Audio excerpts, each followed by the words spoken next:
E aí pessoal, tudo bem? Sejam bem-vindos a mais um vídeo aqui no canal e hoje nós vamos conversar sobre Felicidade Conjugal, que é o livro de abril dos 12 livros para 2025. Eu escolhi este livro para esse mês porque é o meu aniversário de casamento.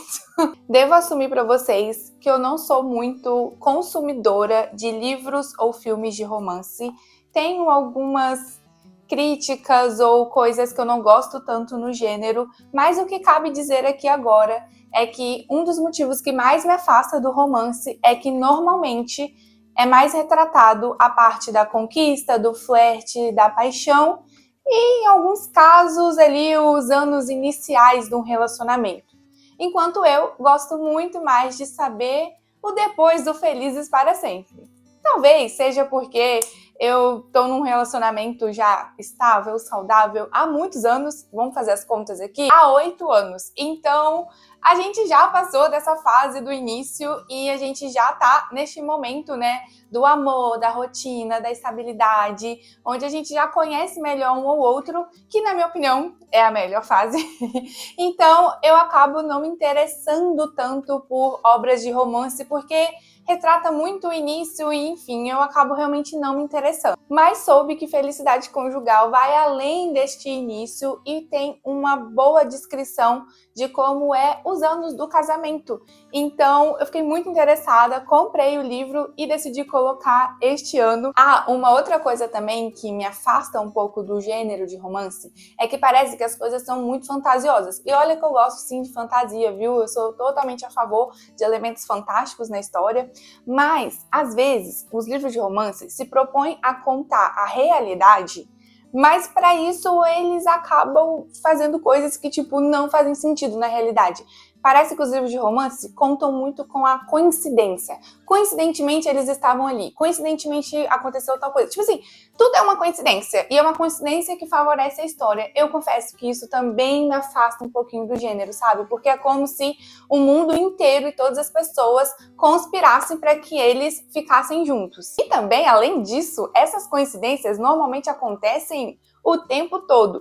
É muito comum num livro de romance ter altos e baixos assim, tipo, você acaba de ler um capítulo, meu Deus, acontece uma coisa muito extraordinária, chega outro capítulo, um pouco mais leve, aí no outro capítulo, pronto, mais uma bomba. Sabe esses altos e baixos? Eu também não sou tão fã disso num livro de ficção, eu gosto mais das coisas realistas, embora possa ser fantástico. Quer ver um exemplo disso? Crônicas de Nárnia.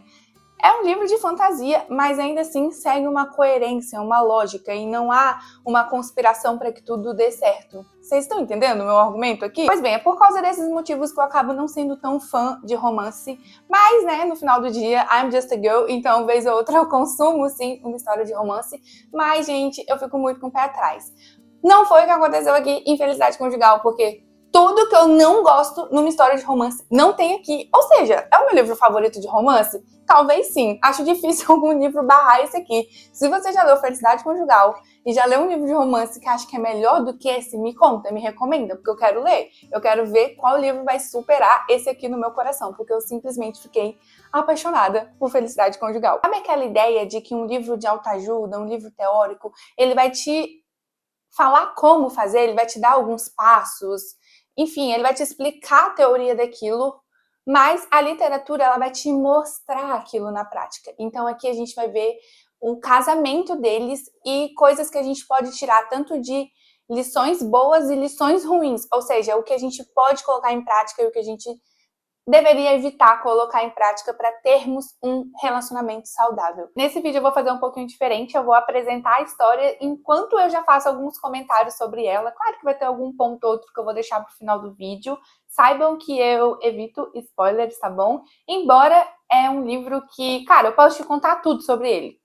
Não vai atrapalhar em nada a sua leitura, porque não é sobre o plot ou o plot twist, é sobre a escrita, o pensamento, as reflexões que ele traz, considerando que é um livro muito rico, então tudo que eu falar aqui pode acrescentar a sua leitura, mas eu tenho certeza que quando você ler, você vai ter outras percepções ou alguma outra coisa vai chamar a sua atenção do que eu não falei aqui nesse vídeo, porque geralmente é assim que um clássico é. Ele vai despertar em nós coisas diferentes. Este livro, na verdade, é considerado uma novela, porque ele é curtinho. E ele é dividido em duas partes. Na primeira parte, a gente vai ter o momento ali da conquista, do flerte, das borboletas no estômago. E a gente vai acompanhar essa história toda na perspectiva da personagem principal, que é a Marcia. Eu certamente estou pronunciando do jeito errado, mas é isso que eu vou falar durante o vídeo inteiro. Pois bem, ela é jovem, adolescente, assim, mas para aquela época ela já estava ali na idade de casar. E ela tinha acabado de ficar órfã, então ela estava vivendo ali na casa dela junto com a irmã, uma moça que trabalha lá, uma espécie de governanta. E havia essa promessa de que um amigo do pai dela iria vir até elas para poder ajudar a cuidar das finanças mesmo, né? Então ela não era pobre, pelo contrário, ela tinha uma boa qualidade de vida, então ela tinha dinheiro ali, apenas precisava que aquilo fosse administrado. Então chega este amigo do pai dela, que chama-se Siergiei. Ele é mais velho que ela e tinha alguns anos que eles não se viam. E acaba que neste reencontro dos dois, uma paixão surge. Então ela começa a ver ele com outros olhos e fica ali também entendido que ele também está interessado nela. Lembrando que o livro é todo narrado por ela na perspectiva dela. Então a gente não tem certeza sobre o que se passa dentro dele, ao menos que ele fale. E a gente também tem que considerar que ele não está mentindo, ou seja, é muito complexo. Mas a gente percebe sim que ele está super interessado nela e a gente vai acompanhar todo este início do relacionamento deles, porque ele tem muitas questões em estar com ela, porque ele era mais velho. Então ele já tinha passado por toda aquela loucura da juventude, enquanto ela estava indo para essa loucura, sabe? Tanto é que a gente sabe que a mãe dela estava para apresentá-la para a sociedade. Então tinha aquela cultura, né, de apresentar a jovem que estava ali pronta para casar. Enfim, ela iria começar a frequentar eventos sociais e quem sabe, né, se der tudo certo, conseguir um parceiro ali para casar. Então essa fase é muito importante na vida de qualquer jovem, qualquer geração. Assim, a gente está falando aqui num contexto em que eles tinham esse tipo de costume. Então, ela não tinha passado por tudo isso, pelo contrário, ela vivia no campo, então ela tinha uma vida mais pacata ali mesmo, sabe, do campo, não tinha aquele vislumbre da cidade grande. Então, ele tinha essas questões por entender que, cara, ela estava numa fase muito diferente da dele. E quando a gente vai envelhecendo, olha que eu nem sou tão velha assim, eu percebo que realmente tem coisas que é pra ficar na juventude. Que depois de um tempo, você não quer mais aquilo pra sua vida, sabe? E essa movimentação demasiada é uma delas. Mas ela, a gente não tá nem aí pra isso, porque ela realmente tá apaixonada por ele e ela ama de verdade. E embora nesse início o amor ele fica muito em segundo plano, porque quem tem voz mesmo é a paixão. E aqui, meus queridos, quem já se apaixonou sabe como é. Todo início de relacionamento, não importa, gente, com quem seja, é mágico, é maravilhoso. A gente não vê tantos defeitos, a gente não vê tantas dificuldades, ou que lá na frente poderia dar ruim se a gente continuasse com essa pessoa, porque a gente realmente está encantado com tudo aquilo de legal que esse relacionamento tem para oferecer, que aquela pessoa representa para você, que é a paixão. A paixão, ela deixa a gente ali um pouco cego, um pouco extasiado mesmo, é aquela borboleta no estômago, é aquela vontade de ficar junto o tempo inteiro. Acaba que eles vão casar depois de, principalmente, ela provar pra ele que, cara, ela quer sim ficar com ele, ele cede, sabe? E por amar ela também, eles acabam finalmente ficando juntos. E a segunda parte vai contar ali o começo do casamento deles e alguns anos depois disso. E nos primeiros meses a gente vai ver como eles estão muito bem juntos, como que eles não desgrudam um do outro e eles ficam o tempo todo ansiosos porque eles querem estar juntos, querem fazer tudo juntos, porque eles realmente estão apaixonados. Inclusive, a gente vai ver aqui a Marcia até um pouco ressentida com ele, porque ele não leva muitos problemas para ela. Bom, ele tem os negócios dele e às vezes ele se ausenta porque precisa trabalhar e resolver aquilo. E ela percebe que às vezes ele fica um pouco de mau humor, porque provavelmente tem acontecido alguma coisa, mas quando ela pergunta, ele sempre desconversa, sabe? Porque ele realmente não quer levar problemas para ela. E no começo ela fica bem chateada com isso, mas depois de uns anos ela entende que ele fazer isso era uma forma de poupá-la, de saber de problemas que talvez não estava muito na alçada dela de resolver. Esse tipo de coisa acontece muito num relacionamento estável e saudável, né? A gente vai aprendendo a dinâmica um do outro. A nossa querida Marcia, lembra que ela é jovem, ela começa a se entediar. Eles estão vivendo ali no campo e ela não gosta mais daquela vida porque ela quer experimentar coisas novas, ela quer ir para a cidade para poder, sabe, ser apresentada à sociedade, quer ir para os bailes, para as festas. E ele, inicialmente, se impõe a isso porque, lembra, ele já venceu essa fase, então ele entende que o que eles estão vivendo ali é o que há de melhor. Mas ela não está satisfeita. Então, ele, por amor a ela, cede e eles se mudam para que ela possa viver esse tipo de vida que ela tem vislumbrado. E inicialmente é muito bom, ela está muito feliz, porque ela realmente consegue conhecer novas pessoas e ela é muito bonita, muito educada, então as pessoas gostam dela também, então ela fica muito deslumbrada com tudo aquilo, mas isso acaba em algum momento causando um afastamento entre os dois. E não é porque, pelo menos não é o que parece ser, tá? Ele não tá, tipo, chateado com ela e por isso ele tá se afastando. Não. É porque, naturalmente, ela está se fazendo mais ausente da vida deles porque ela fica nesses compromissos sociais e é isso que mais a empolga. Aquela rotina que ela tinha com ele já não era mais tão interessante assim. Então, uma coisa vai levando a outra, até que em alguns momentos eles vão discutir feio. É interessante aqui que neste momento ela começa a reparar que ele é mais velho e que ele tem rugas. Coisa que ele tinha antes, mas não era importante para ela, ela não fazia questão de levar aquilo em consideração.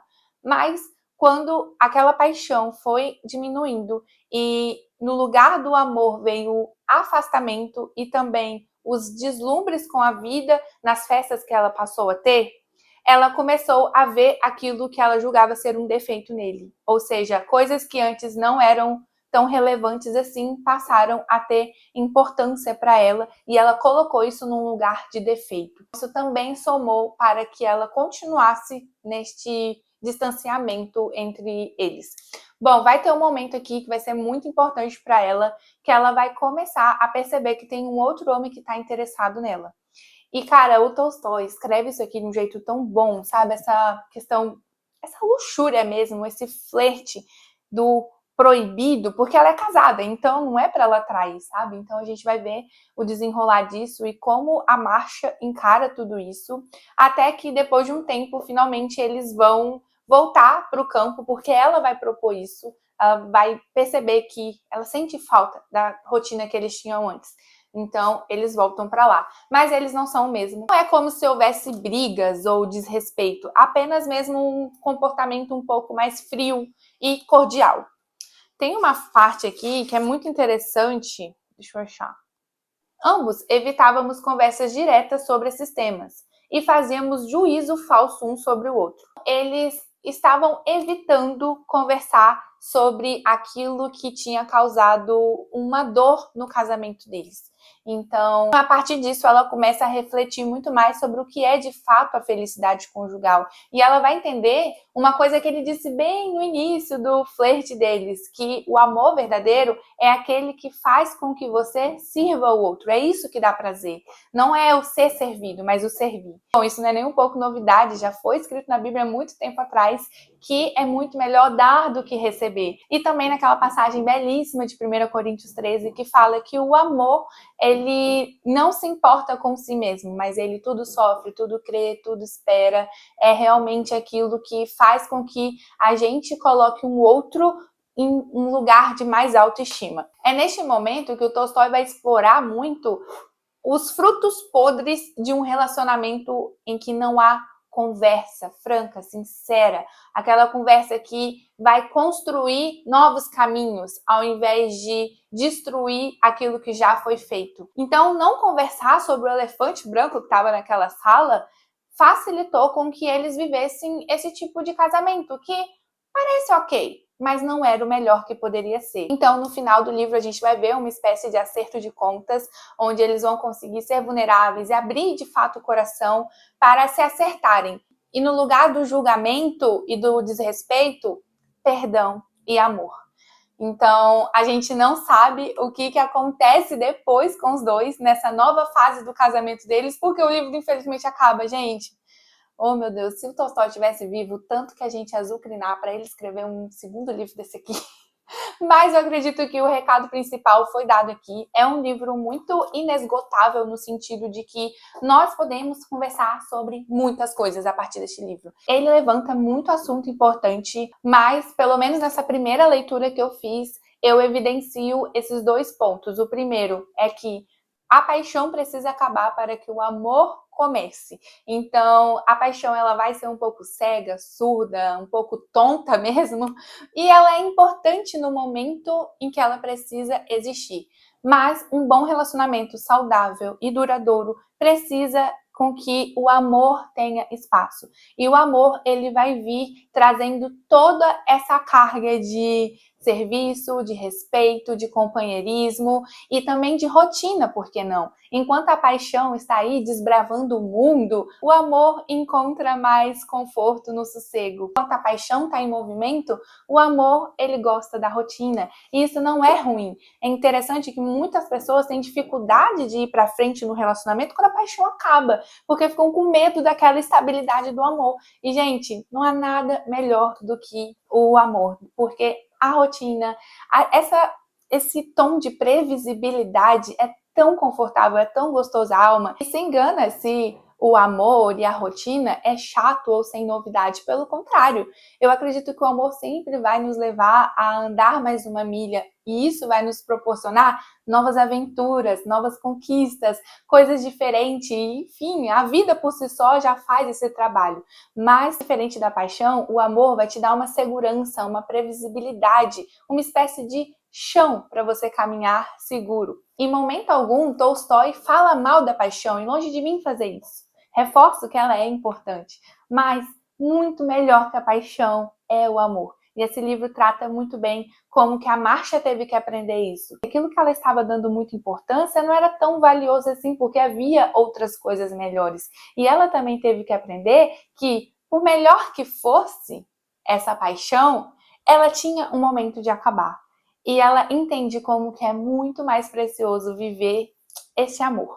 E o segundo ponto que o Tolstói trabalha muito bem aqui é a questão da comunicação e a importância dela. A gente vê, na verdade, desde o comecinho, que a comunicação deles, em alguns momentos, é um pouquinho falha. Em alguns momentos, ela precisa presumir coisas sobre ele, porque ele não fala.